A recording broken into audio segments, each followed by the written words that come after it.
You cannot pardon someone can't pardon a victim. The Ogoni Nine were wrongfully tried in the kangaroo courts. They were murdered by the Nigerian state. So how do you pardon people that you killed? It's sad that we are still talking about this, even after not just the Ogoni Nine, after losing almost 2,000 people. Up to today, some people don't know where their loved ones are.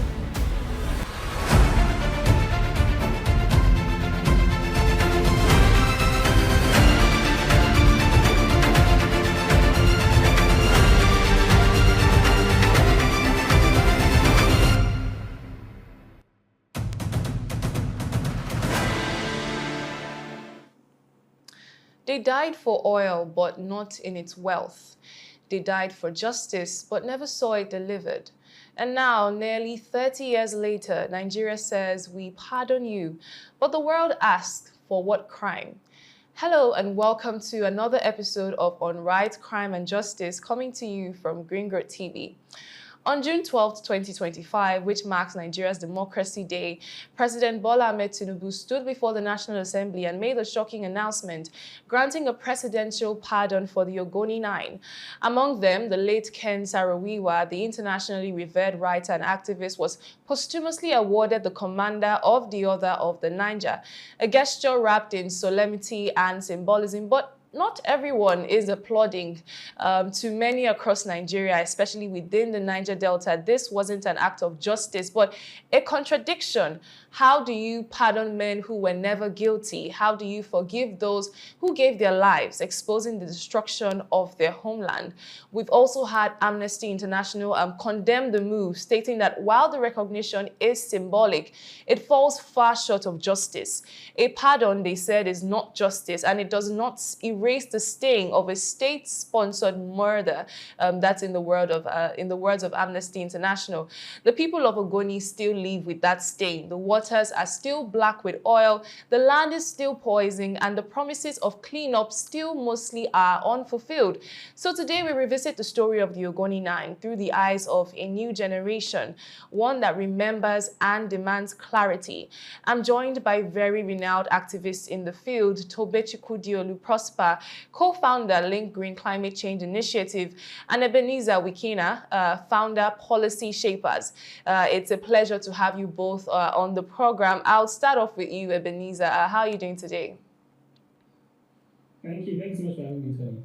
All right, so let's get right into it. And first of all, I want to start with what this story means to you, both personally, seeing as you are both activists in the space, and I think you're also an Ogoni son of the soil as well. So when you hear the names of the Ogoni Nine, Ken Saro-Wiwa and the other environmental activists, and looking at what happened to them, what comes to mind first? So we'll just start off with what this story means to you personally before we go deep into what we want to address today. Yes, thank you. Thanks a lot for the question. As an Ogoni man, someone from the Niger Delta region, and also someone who had a close relationship with late Ken Saro-Wiwa Jr., that's the son of Ken Saro-Wiwa, and has continued to be in touch with Ken Saro-Wiwa's family. I think that first I was shocked to hear that during the Democracy Day speech. I wasn't expecting that. I think the Ogoni Nine for me has always meant sacrifice. Is always meant defiance, even in the face of what seemed like an irrevocable death. They still remained really, really bold and confident and spoke the truth until their last moment. I think for me, who's an Ogoni man, that has always been the symbol. Ken Saro-Wiwa and the 8 other Ogoni chiefs are heroes. They are heroes to us Ogoni people. They are heroes to the Niger Delta region. And I think all of the things that they actually were speaking against and fighting about is a sad thing that 3 decades after, those things have still remained here with us today. So just thinking about them, I think it makes me pause. It's always a minute of solemn, recollection and thoughts and also worry as well about all of the things that we're seeing here, seeing happening now today. Yeah. All right, so let me also hear from you, Tobe, as well, just a little bit on what this Ogoni story means to you, and knowing that you're also very much involved in the activism space in Niger Delta, and you've been on ground, had so many events to, share the story, just a bit on what the story means to you as well on a personal level. All right. So, I mean, just like Ebenezer said, just imagine how Niger Delta or Ogoni would have been without the sacrifice of Ken Saro-Wiwa. And I'm not even talking about the unfortunate deaths of the Ogoni Nine, but let's now look at what they did, what their activism was able to achieve. So these guys represent true heroism, right? And I feel like we owe a lot because it makes our work so much easier that we can just pick up from where they stopped and build on it, echo Mm, their voices yeah. and then just stay there. Yeah. All right. So considering the connection that you share with this story, when the president made the announcement of their pardon, what were your initial thoughts on the president issuing a pardon to the Ogoni Nine? Did it come to you as good news? Just what are your thoughts on that specific announcement by the president, especially on such a significant day as June 12th? First time I heard the news, it was, I think somebody sent it to me from the office of the presidency. And for me, it was, to be honest, I had mixed Mm, feelings because we were not expecting that. For the first time in a long time, the government can recognize. I think what struck me, CON, and for me, that was the most. At least we've started this conversation. This has been opened up, and at the national level, my first reaction, and it was a good one.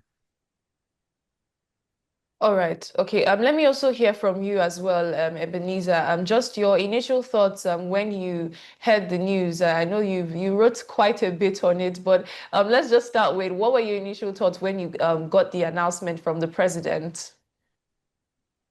Yeah, no, just like Toby said, I think it was shock. I actually wasn't watching the speech because Mm, I had an event, a Democracy Day event, and I think it was someone who sent me a WhatsApp message to say, "Congratulations, like the president mentioned you're going nine." And so mm, that's when I scampered. I just finished my event, and I really just scampered to go look for the to go look for the link to watch. Right? I think it's worth noting that mm, this president had mentioned Ogoni Nine. Nigeria has had a president that's come from the south, Mm, and he's had, of course, a lot of criticism about things in the south. And I think one of the things that I expected from former President Jonathan was one of these issues around Ogoni Nine. mm, So I think it's yeah. worth noting that we've had a president that actually did mention it because he really couldn't have mentioned it. He could have talked about every other thing Mm-hmm. else, mm, right? Yeah. So I feel like it's first of all acknowledge that he actually did bring this issue up at the national conversation, and I think that brought a lot of attention now to the issue. We're seeing national media platforms talk about it. We're seeing a lot of individuals discuss the issue. I mean, when we go further to talk about like the semantics of pardon versus exoneration, that's another conversation altogether. But I think just the Yeah. act of first bringing this up and mentioning this during his speech, I think is something that needs to be applauded. Yeah. Okay, so yeah, so you're already alluding to that. So of course, I want to get to that because when the announcement was made, there was a lot of mixed reactions with the announcement. Many have come forward to speak against it, and even in your article, which you wrote about it, you said you found the president's use of the word pardon as opposed to exoneration, quite disturbing in your own words. And we've even Mm. had Celestina Pobari come forward as well to say that they cannot pardon someone that has not, committed an offense and that they are rather demanding total exoneration. So from all of this that we see, that's a lot of people feel that a pardon can never be meaningful because it suggests that they were guilty, suggests that there was guilt, which there Mm. never was to begin with. So what's your take on that, on those semantics and all those words, that we're trying to play on? What's your take on that, Ebenezer? Yes, thanks, Danny. And I think the major reason why we should have this discussion is because of history. In 30, 40 years' time, people might not be here. Maybe some of us are not Mm, even here in 40, 50 years' time. And I think for the sake of history and documentation, it's very important that the right word and the right provision is used for the right context, right? mm, Correctly, for this particular context, you cannot pardon, like everyone has said, you cannot pardon someone can't pardon a victim. He was mm, wrongfully, the Ogoni Nine were wrongfully tried in a kangaroo court. They were murdered by the Nigerian state. So how do you pardon people that you killed, right? And yeah. so Mm, there's no argument as to whether pardon is right. It's actually not right. Where mm, the conversation has progressed is where people are even beginning to say that from our constitution currently, the constitution doesn't give provision for the president to be able to posthumously Yes. exonerate someone, right? And maybe that's a good conversation to have nationally and say, okay, why? Maybe that should be something we should push for constitutional reforms. Some people had said maybe the president should give an executive order on a particular issue, right? So there are many legal, I mean, the Ken Saro-Wiwa family came up to even say the case should be reopened and investigation should be done to the panel that tried the case and stuff like that. So there are many angles to this, but I think just what I haven't seen from the president's team is the acknowledgement that, okay, the word pardon was not the right word. I think that's what is worrying me and disturbing me, because so many conversations have come up over the past few days about this, and we Yeah. haven't seen any response from the president's team, because Mm. truly pardon a victim. The Ogoni Nine are heroes, and they were wrongfully tried Yeah. and killed by the state, and you can't pardon them. I mean, the least you can do really is to exonerate them for these crimes, if not for anything, for the sake of history, because you don't want history to record that in 50, 60 years time, when our kids are now in their own retirement age, that someone comes one day and says, "Oh, Ken Saro-Wiwa was a criminal." How do you defend stuff like that? So Yeah. that's for me, that's the argument. Yeah. Okay. So let me also get your thoughts on that, Toby. Do you think it would make any difference? What difference would full exoneration make to the Ogoni people as well? In this situation where we're looking at, should it be a pardon or an exoneration? What difference would that really make to you and to the people of Ogoni, of course? Okay, so the truth of the matter is, I mean, we need to look at the bureaucracy of all these things. We need to look at the legal standpoint, and that's where I had to go back. Everybody in Nigeria is a lawyer. Everybody in the world now are beginning to look at international laws and look out, because there's a lot going on now that people want to even check legitimacy of a lot. And what I did was I started going through history and seeing. I checked, is there anybody, and I discovered that this is not just a Nigerian thing, right? It's about democracy. The system of democracy does not give provision for any president to overturn Mandela was not he was not given, he was not exonerated. Right, there was a guy in US, Alan Turing. If you read about him, is the guy that helped defeat the Nazis. Right, he was convicted then, and he was also given a pardon, even after many years, realizing that this guy was innocent. So it's not just in Nigeria. Recently, too, Donald Trump pardoned some people. So I think when we talk about exoneration, now you now begin to talk about reopening the case, retrying, going to trial again, because only the Yeah. judiciary can actually exonerate. And it's not just Nigeria, it's all over the world. Historically, you hardly see where a president's executive arm exonerates anybody without the judiciary. Okay. So sometimes I feel we should cut it's a process, and the Yes. best an executive arm can do, that's the only thing they can do, is to pardon under the legal framework of democracy. So you spoke a bit about democracy. I want to touch on that a bit. What does this moment say about Nigeria's democracy? Will you say that the democratic dispensation that we're in now is delivering better in terms of even environmental governance, especially in comparison to the military era? Can we say for a certain that we are much more protected in this democratic era? What are your thoughts on that? My sister, we're hitting home, right? I mean, look, it's a mess. This thing that they call democracy is just using the books, twisting the books. You see what's happening in River State, right? You just twist the books and still do what you want to do. A lot of us I mean, I've been on the field. I'm sure that Ebenezer can say the same thing. You still see a lot of intimidation. You still see a lot of secrecy.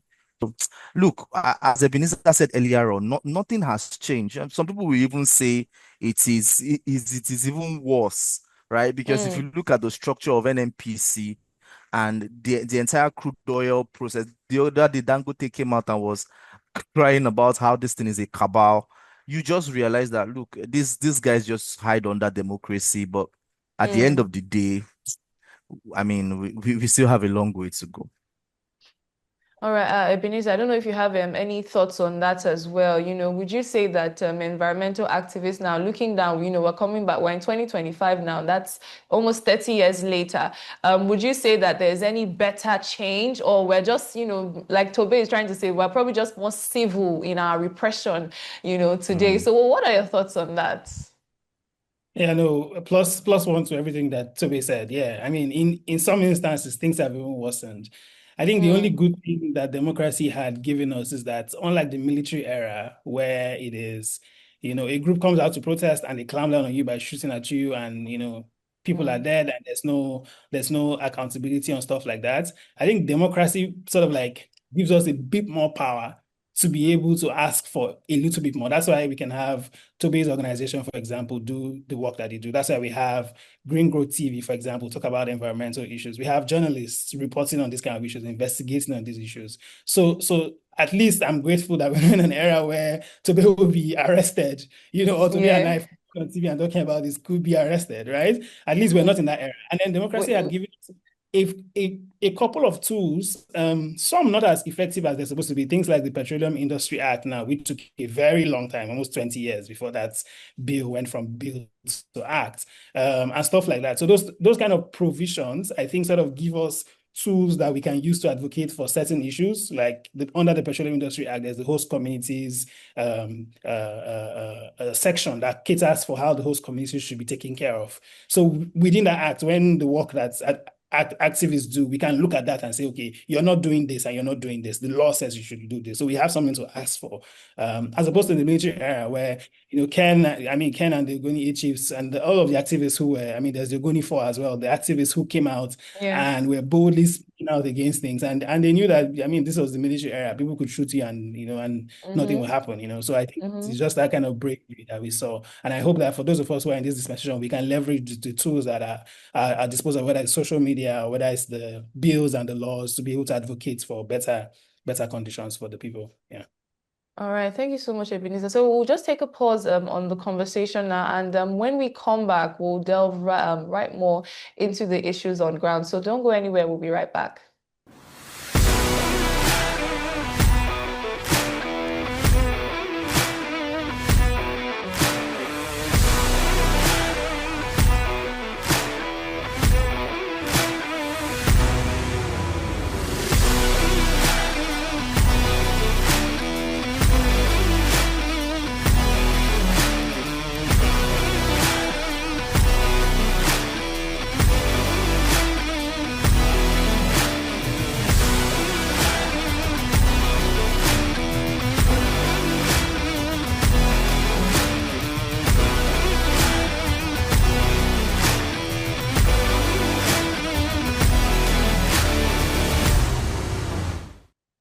You're still watching on Right, Crime and Justice, coming to you from Green Growth TV, and we're still on the discussion of the recent Ogoni 9 pardon by President Bola Ahmed Tinubu.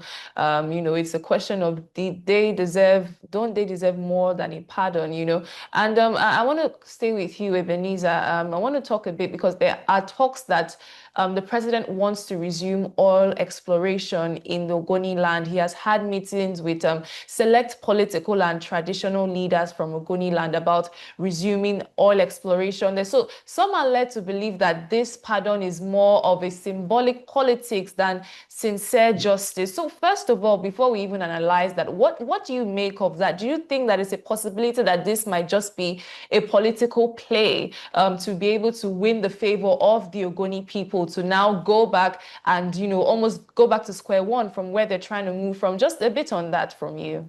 It's hard to not feel like this is a political move, right? We've seen the Nigerian government always do certain things like this in the past to sort of want to get certain things in return. So it's hard not to feel that way. I hope we're wrong.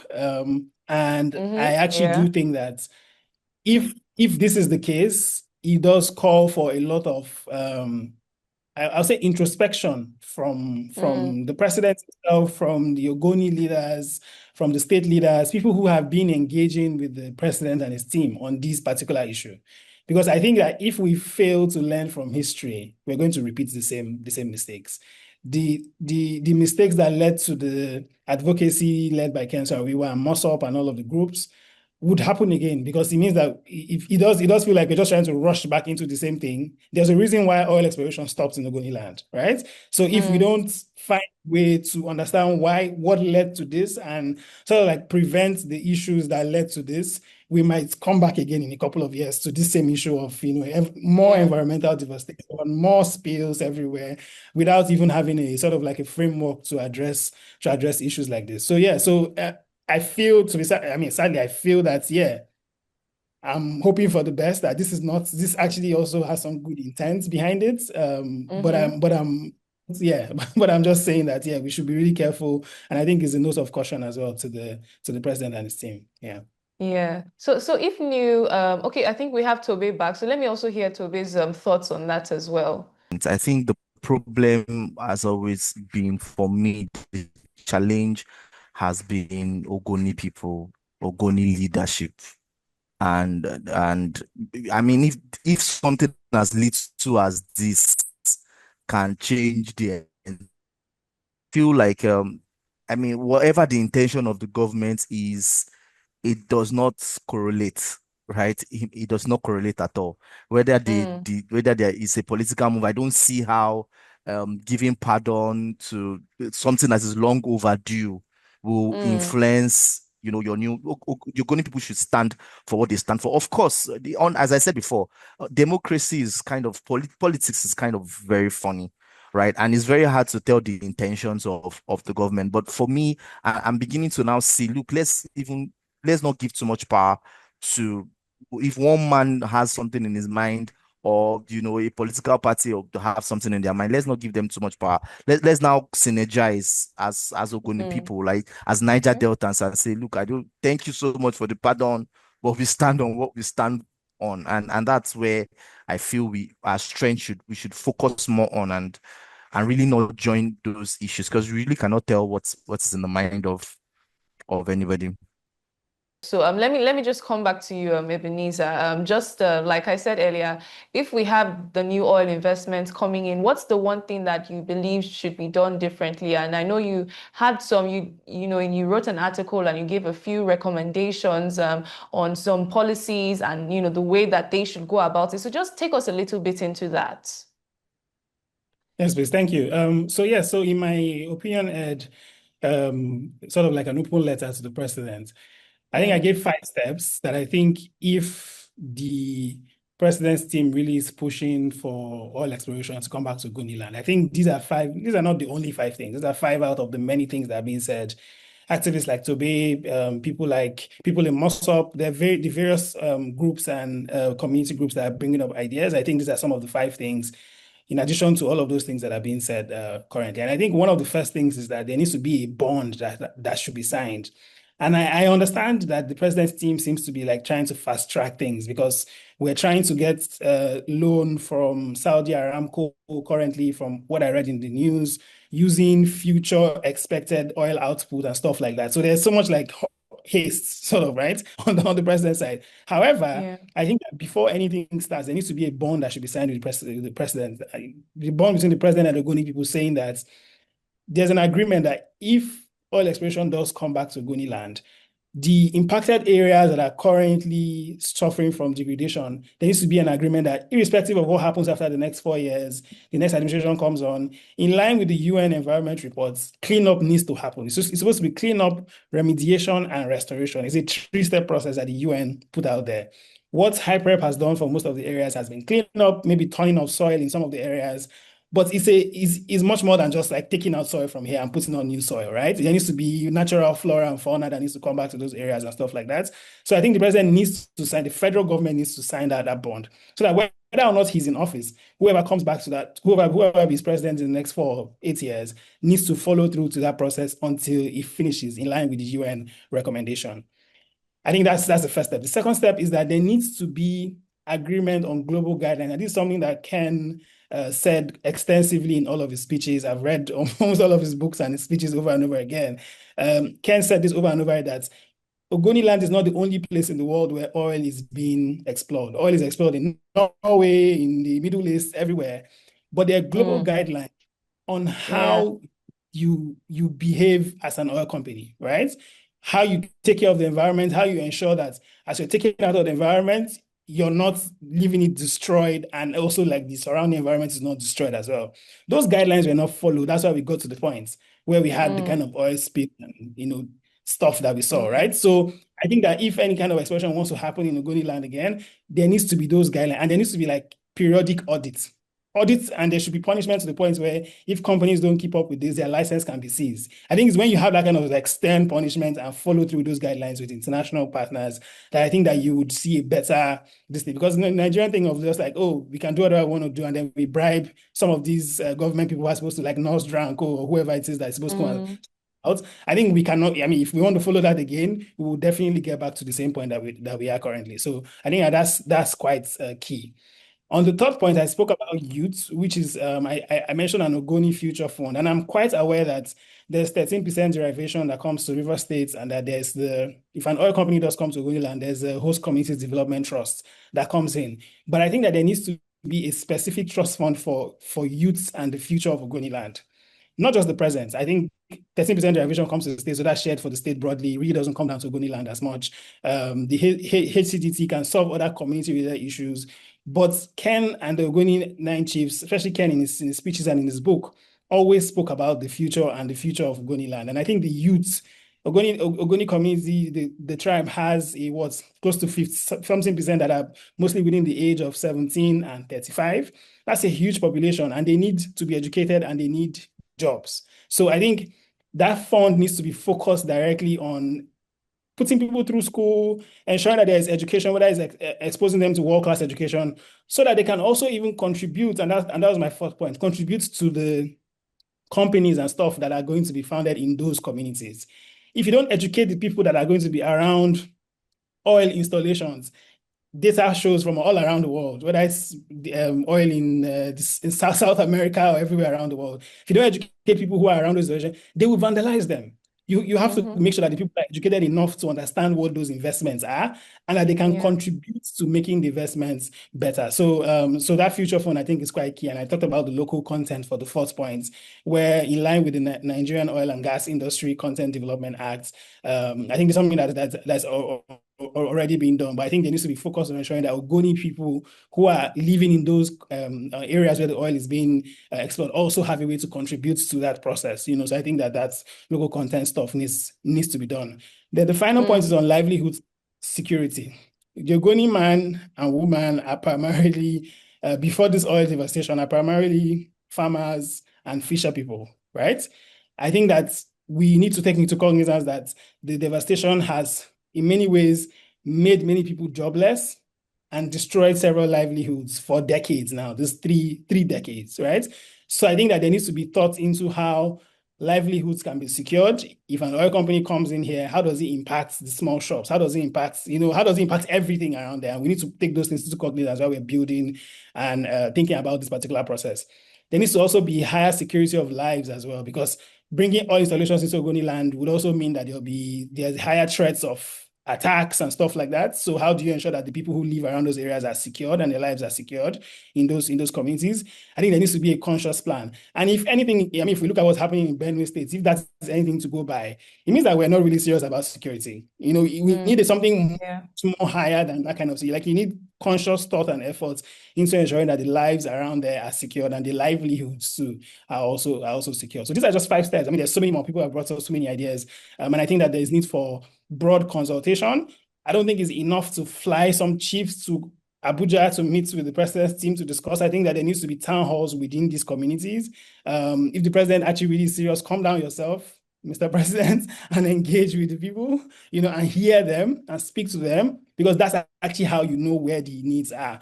And you can begin to solve them at these various points. So those were the 5 points that I raised in my piece. Yeah, thank you so much, Ebenezer. Those are very well thought out recommendations, and hopefully we expect that they will get to the right channel.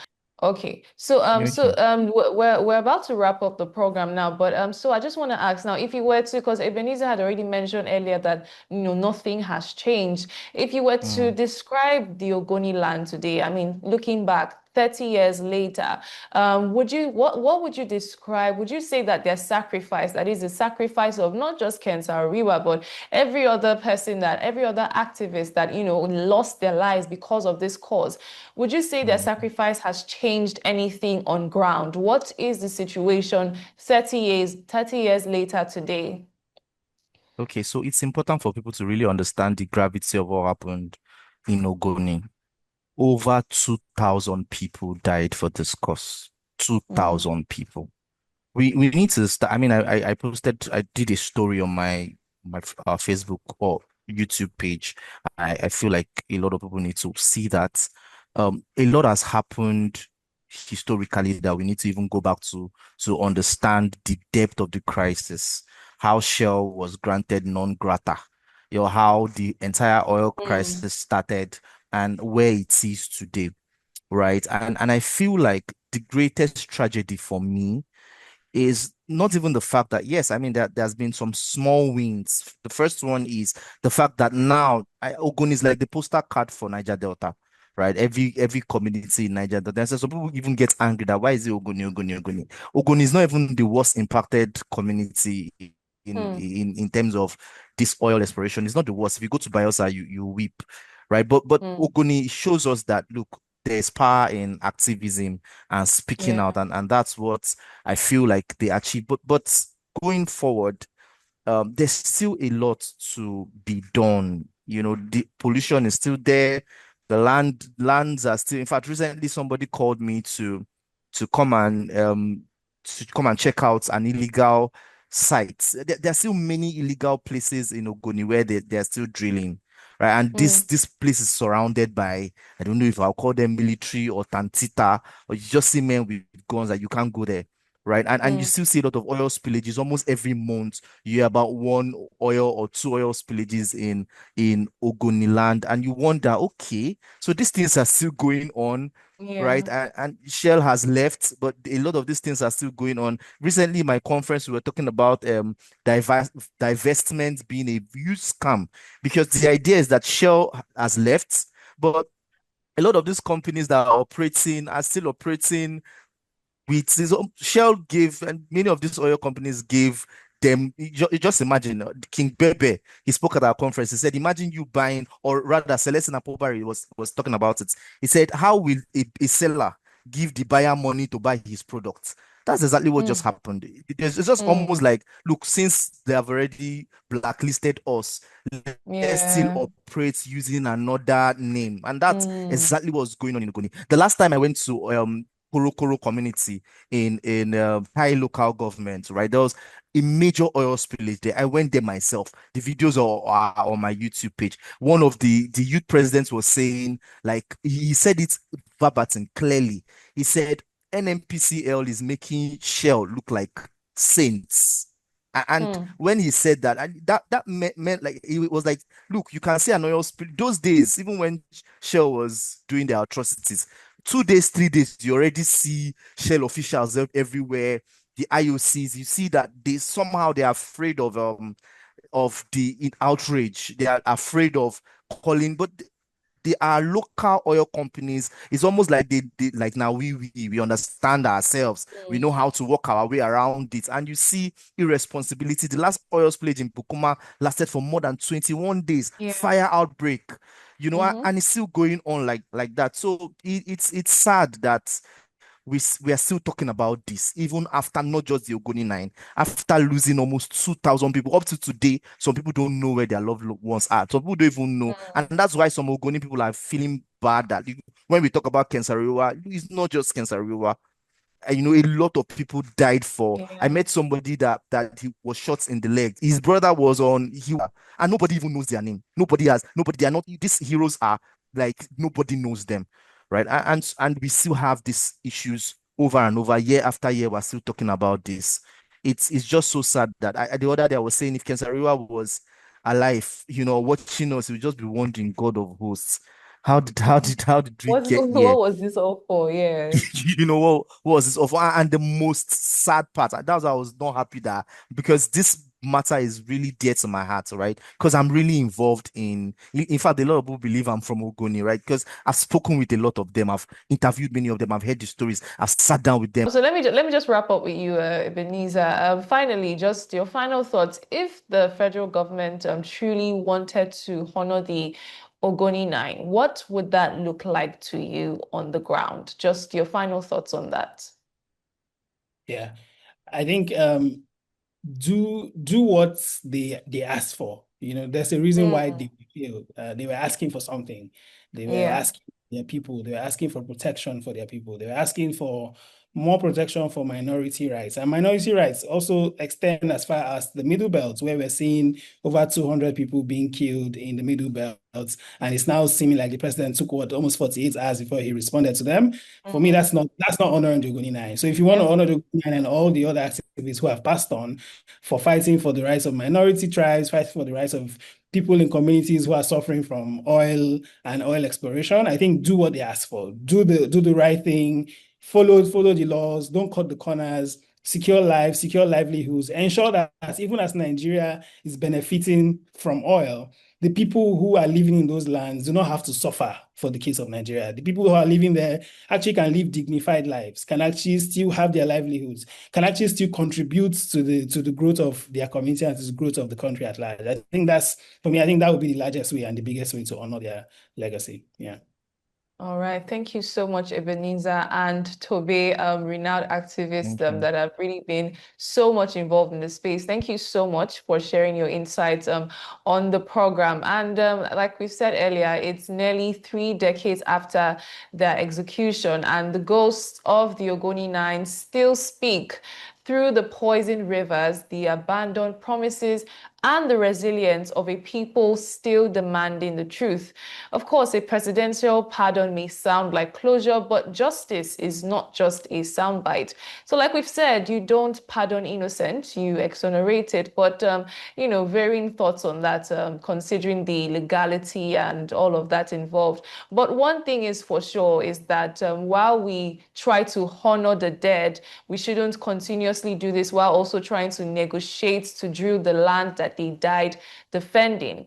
Ken Saro-Wiwa once said that we all stand before history. Today, Nigeria stands again, this time with a choice to truly right the wrongs of the past or to repeat them under a different language.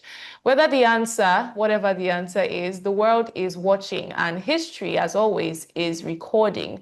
That's a wrap on today's program. Many thanks for watching. I'm Tony Ogubanjo. Be sure to leave your thoughts and let us know what this announcement means to you, both personally and on emotional level. Just let us have your thoughts on this recent announcement by the president and what you want to see done differently, especially for the people of the Niger Delta. Many thanks for watching. It's bye for now.